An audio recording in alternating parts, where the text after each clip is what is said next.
For antiwar.com, I'm Scott Horton. This is Antiwar Radio.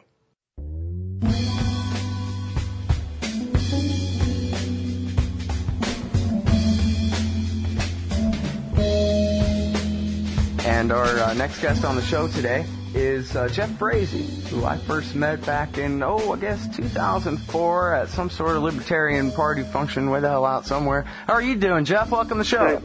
Good, Scott. It's good to be with you. Yeah, it's been quite a while that we've been friends. I guess it was back in the day, 2004. Yeah, you were a young kid then. I guess not so much anymore, although I guess I'm not saying you're old. You're still young enough to be the, what exactly is your title, president or leader somehow of the Young Americans for Liberty? Yeah, that's right. Executive Director of Young Americans for Liberty. Executive Director. That's a good one. Tell us about this. What is the Young Americans for Liberty?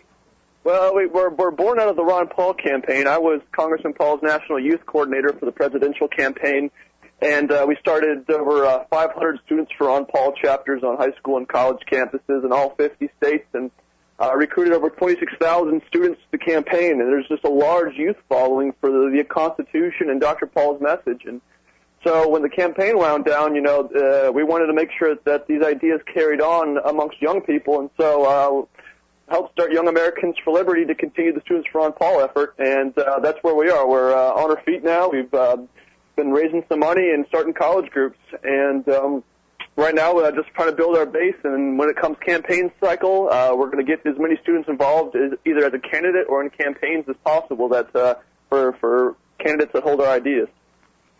Right on. Now, tell me this. How different is the Young Americans for Liberty from Young Americans for Freedom? I don't know if that's still around, but that was kind of the movement that birthed a lot of the neocon influence inside the American right.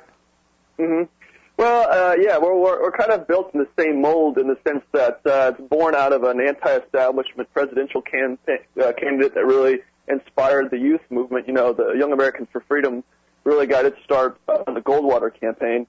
And then here we are getting our start around the Ron Paul campaign. So they're similar births, but I think what sets ourselves apart is the principles and the message that we stand upon. I think if you read the Sharon Statement, which was the founding document of Young Americans for Freedom, there's a lot of good qualities to it, and it's actually pretty good. But in terms of the activism and what they did and what they're known for, you're right. It kind of had a more hawkish stance to it in terms of foreign policy, and they didn't go fighting for freedom as much as they proclaimed they were supposed to do. So we're trying to correct some of those wrongs and, be a new youth movement that can revive and rally around the Constitution and the principles that the country was founded upon, and that's what we're trying to do. So. Mm-hmm.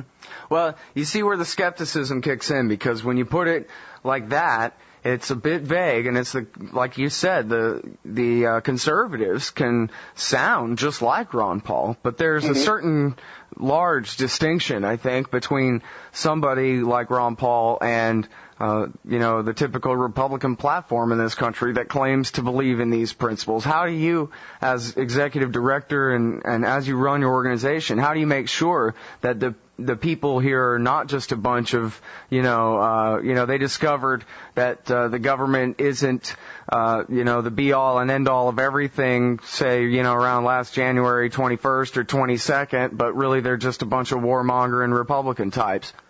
Right. Well, there's two things I think kind of set us apart, and they're in our founding documents. Our mission statement, which can be summarized in winning on principle, is really what we're about. That's what we want to do. We want to win in the political process on the principles we stand for. And then the question you may ask is, well, what are the principles you stand for? And they can be found on our website, yaliberty.org. We have a statement of standing principles that we are founded upon. Read that document. It's published in every issue of A Young American Revolution, which is our magazine.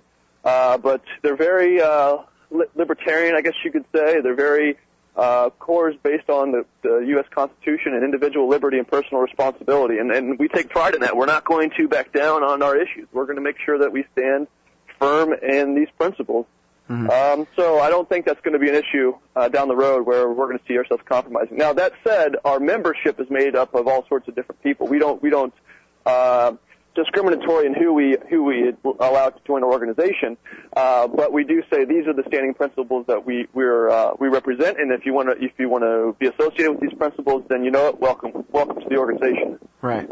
And now you mentioned foreign policy before, and this really is the kicker. I got to tell you, I saw Judge Napolitano's show, the Freedom Watch internet show. There, he interviewed a libertarian candidate, and who was running against a Republican in some special election, or in 2010 or something, I don't know.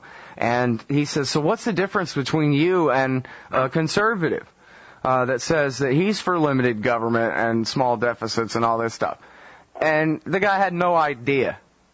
And the point to me, which was the most glaring omission of all, is the simple, immediate answer: peace.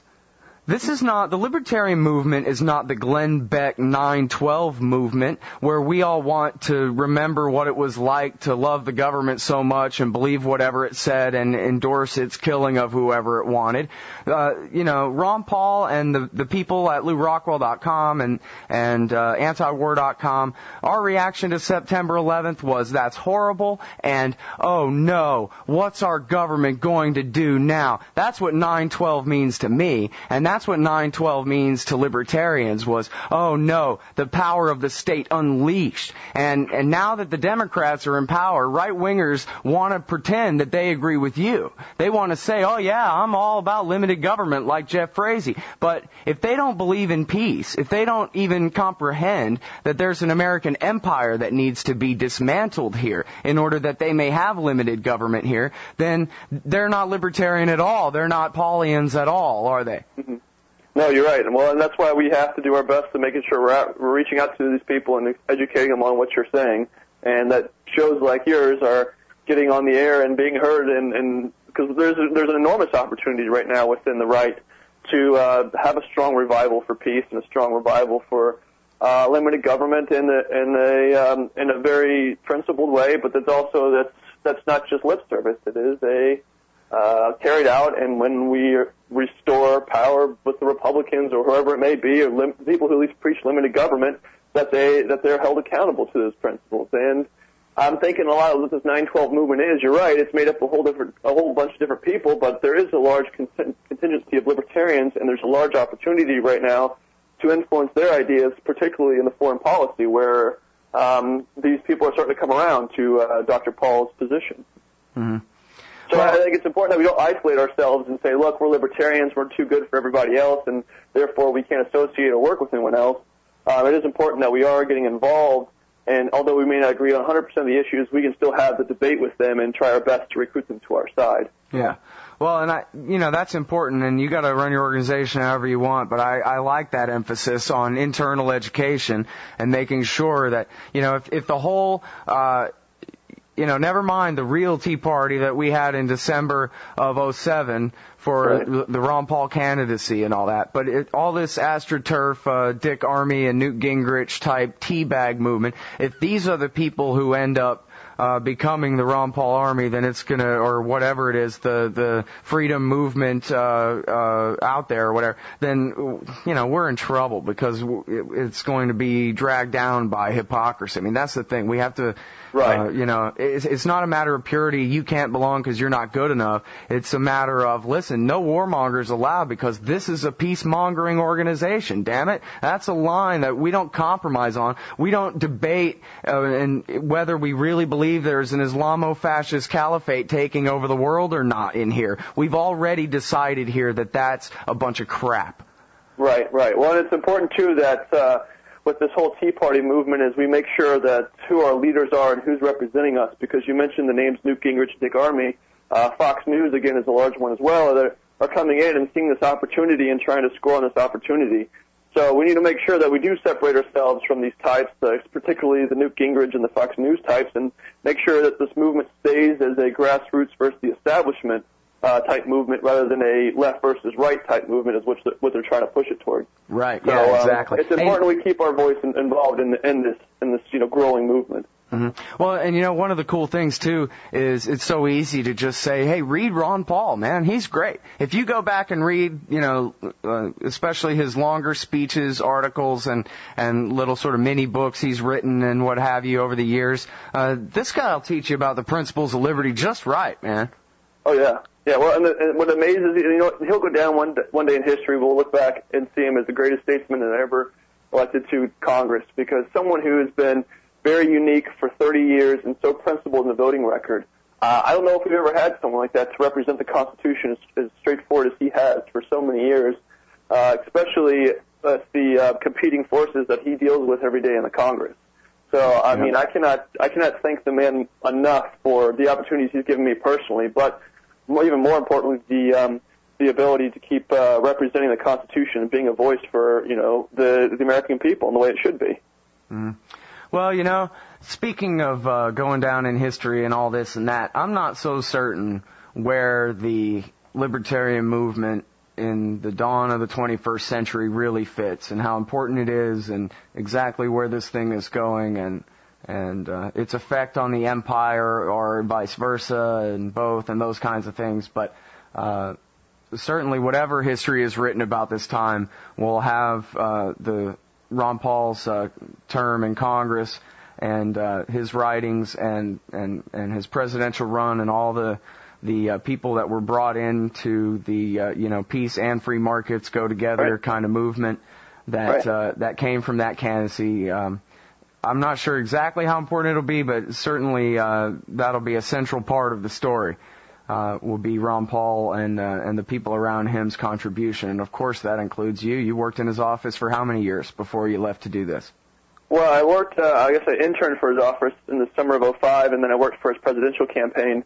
But you're right, and I hope that history will show that this is a catalyst and not just a spark in history or a flame in history that just disappears. So it's important that, your listeners join organizations like Young Americans for Liberty and Campaign for Liberty, groups that are principled and follow Dr. Paul's message, and they do bring together the idea of free markets and peace, and it's a no compromise type approach to it. And I think now is the opportunity to grow with this campaign that showed that not only are there a lot of people out there, but something that's really overlooked quite a bit is Dr. Paul raised $36 million in the course of about 10 months. And if you learn anything in politics, it's money talks. And when you can raise $36 million, you have a strong force. And so there's no need to water down this message. We need to keep it principled. We need to keep educating more and more people and outreaching to as many people, especially young people, when they're receptive to this new ideas, to get them involved. And then once they're educated and understand the issues, Young Americans for Liberty, our goal is to get them involved in the political process.